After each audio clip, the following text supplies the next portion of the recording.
हो, बेरोजगारी का मुद्दा हो, किसानों की हत्याओं का मुद्दा हो, इन सारे मुद्दों को दरकिनार करके उत्तर प्रदेश की जनता को दूसरी तरफ भटकाया जा रहा है। इन मुद्दों से उनका ध्यान हटाया जा रहा है।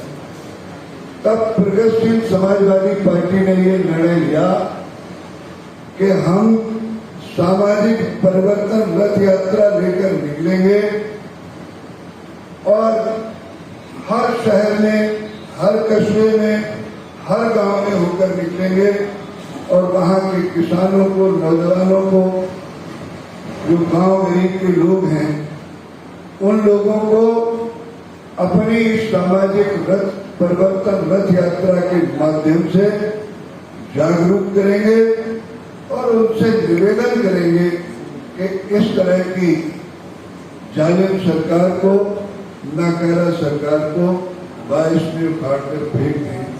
ये हमारा मकसद है। ये समाज प्रगतिशील समाजवादी पार्टी के राष्ट्रीय अध्यक्ष माननीय शिवपाल सिंह यादव सदा इस मत के रहे हैं कि भारतीय जनता पार्टी के खिलाफ सभी समान विचारधारा के दल एक होकर पहले इस बड़ी बुराई को हरा लें। और ये आज का प्रयास नहीं है उनका।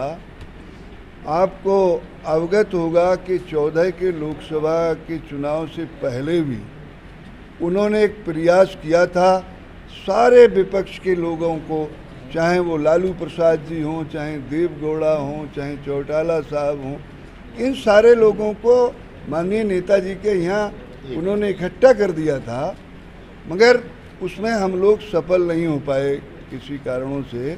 अब भी उनका यही विचार है कि समान विचारधारा वाले दल सब एक होकर भारतीय जनता पार्टी को हराएं। समान विचारधारा वाली अपने परिवार की पार्टी है क्या समाजवादी पार्टी से गठबंधन होगा प्रगतिशील का?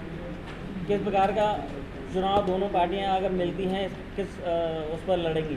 नहीं, हम लोगों का तो यही प्रयास है, चाहे वो समाजवादी पार्टी हो या अन्य दल भी, जो चौधरी चरण सिंह की विचारधारा को मानते हैं, डॉक्टर लोहिया की विचारधारा को मानते हैं, मुलायम सिंह की विचारधारा को मानते हैं, गांधी जी की विचारधारा को मानते हैं, सब एक हो जाएं और एक होकर पहले भारतीय जनता पार्टी को हरा लें।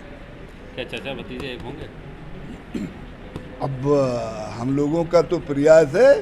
चचा का तो कई बार आपने बयान देखा होगा, टीवी पर भी, अखबारों में भी, और उन्होंने सदा कहा है कि समाजवादी पार्टी हमारी प्राथमिकता में है। अध्यक्ष जी, शिवपाल जी के बाद दूसरे नंबर की पार्टी में आप हैसियत रखते हैं।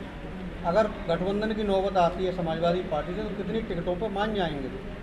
नहीं, अब ये तो जब दोनों दलों के लोग बैठे हैं और की ज़रूरत नहीं है, वही दोनों लोग बैठे, अब उनका बैठकर क्या निर्णय होता है।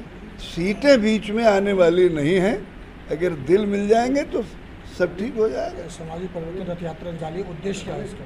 इसका उद्देश्य तो अभी हम बता रहे थे।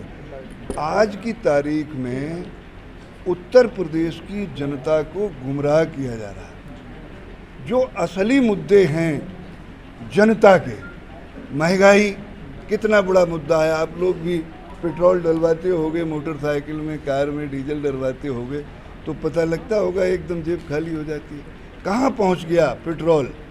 100 रुपये से ऊपर, अब तो 104 या कितने हो गया। आपकी सरकार आएगी तो टैक्स माफ हो जाएगा पेट्रोल?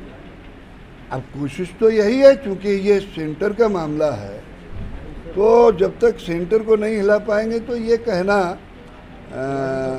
मगर उत्तर प्रदेश सरकार का टैक्स तो माफ होना चाहिए और हम लोग करेंगे।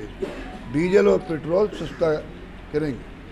क्या लग रहा है कि सब एक ही राह चल रहे हैं, सब रथ यात्रा निकाल रहे हैं, हर पार्टी है जिसको देखो रथ यात्रा सब। अब ये प्रचार का माध्यम होता है और इसका स्वरूप बदलता रहता है। पहले सभाएं होती थी, अब लोग सभाएं न करके अपनी रथ यात्रा से निकल रहे हैं।